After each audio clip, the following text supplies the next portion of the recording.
Seguramente cuando escuchan la palabra romanticismo, sistemáticamente piensan en un beso bajo la lluvia por las calles de París o en declaraciones en público por las iglesias de Roma. Pero permítanme decirles que no todo es como parece. Mi nombre es Ignacio Rodríguez y aquí en Educando la Historia vamos a explicar qué es realmente el romanticismo, revisando los siguientes temas. El término romanticismo acuña a un movimiento cultural que surgió a principios del siglo XIX y cuyo propósito era oponerse a los principios característicos de la Ilustración, el absolutismo y el neoclasicismo. El neoclasicismo es un movimiento artístico y literario que se caracteriza por recuperar las normas y gustos de la antigüedad clásica, griega y romana, considerados reflejo de la racionalidad y claridad. El más conocido de estos movimientos es el que se desarrolló en Europa durante la segunda mitad del siglo XVIII. Es así como el neoclasicismo prevaleció durante mucho tiempo en Europa y es debido a esta razón, entre otras, que surgió el romanticismo, ya que los románticos querían y ansiaban que el arte pudiera manifestarse libremente sin todo ese ladrillo estético que imponía el neoclasicismo.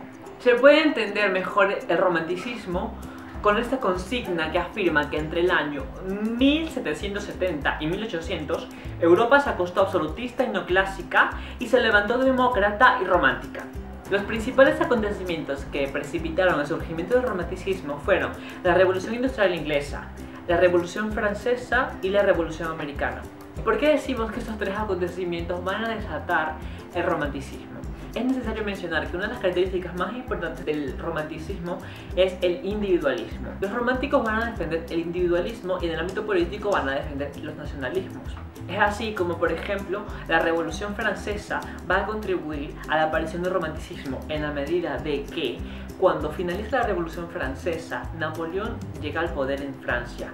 Y luego, ¿qué va a pasar? Napoleón Bonaparte emprende su proceso de conquista por Europa, llevando la Ilustración consigo. De esta manera, con media Europa conquistada bajo Francia, los europeos van a desarrollar un espíritu nacionalista. Aquí se va a acuñar, ¿no?, la característica de los románticos, el idea de defender el nacionalismo y el individualismo. También se habla de la Revolución Industrial Inglesa. La Revolución Industrial Inglesa va a poner en el tablero las dos nuevas tendencias que se van a desarrollar, que son la nueva burguesía y el proletariado. Esto va a ocurrir en el siglo XIX. El siglo XIX estalla en revoluciones.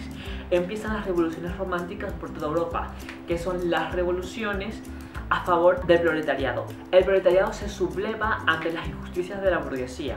Entonces la Revolución Inglesa también va a ser partícipe para el surgimiento del romanticismo. Y por su parte, la Revolución Americana va a construir y a constituir el ideal del nacionalismo, que es una característica esencial para los románticos. Porque el romanticismo es la exaltación del yo y de lo subjetivo, por lo que tuvo ese movimiento todo un carácter profundamente introspectivo. ¿Y qué? ¿Tienes ganas de conocer a Becker? Sí, soy una gran admiradora de su obra. ¿Y tú? Bueno, yo me aprendí algunas rimas en el colegio, para ligar. ¿Y qué funcionó? ¿Y tú me lo preguntas? Pues sí eres tú. Los del siglo XX tenéis mal entendido el romanticismo. Hablo la experta. El otro día saqué en DVD de la biblioteca una comedia romántica, y de romántica no tenía nada. ¿Y no había dos enamorados? Sí, pero el romanticismo en realidad es la exaltación del yo y de lo subjetivo, de la insatisfacción ante un mundo que nos limita. Anda, coño, yo sin saberlo. Los románticos prefieren fusionar su alma con la naturaleza agreste y oscura, que es el espejo de sus emociones. En lugar de comedia romántica, tendrías que haber mirado el cine de terror. Pues entonces no leáis las leyendas del susodicho Becker si no queréis que se os aflojen las tripas. ¿Pero tú te las has leído? Por supuesto, les eché un vistazo. Son inquietantes, yo es que no lo entiendo. La vida ya es suficientemente ardua y sombría. ¿Para qué inventarse historias escalofriantes? Porque eso es el romanticismo. Bien, ahora vamos a hablar sobre el romanticismo en literatura, que es lo que más nos concierne. El romanticismo en la literatura significa libertad. Libertad en la elección de la forma y en la elección del contenido. Se trata de una literatura revolucionaria, por cuanto supone la liquidación de la norma clásica. Los escritores románticos, como ya he dicho antes, querían despojarse de todo aquello que le imponía el neoclasicismo. En la literatura romántica también se exageró el valor de lo individual y lo subjetivo.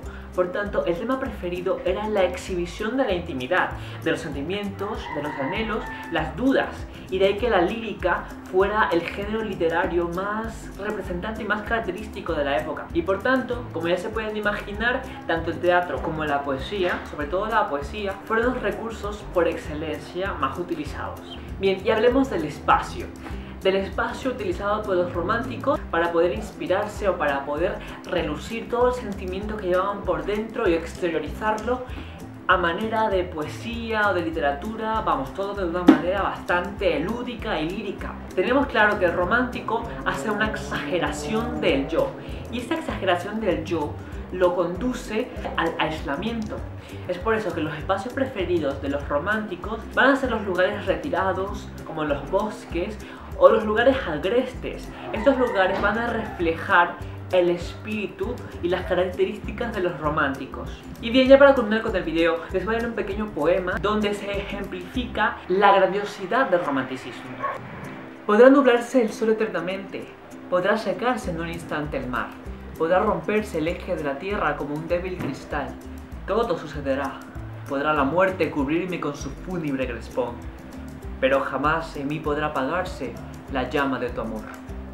Este era Gustavo Adolfo Bécquer, escribiendo lo más bello y sublime desde su rincón, escribiendo la poesía más maravillosa, para que años más tarde podamos sentir todo lo inefable y todo el poder magnífico que tiene la poesía. Porque cuando Adolfo Bécquer se preguntó ¿qué es la poesía?, él respondió: la poesía eres tú. Gracias por ver el video, y si tienen alguna duda yo les invito a seguir investigando, porque mi propósito aquí es motivarlos y llenarles de curiosidad sobre temas de literatura e historia para que puedan seguir investigando. Yo me despido, gracias y adiós.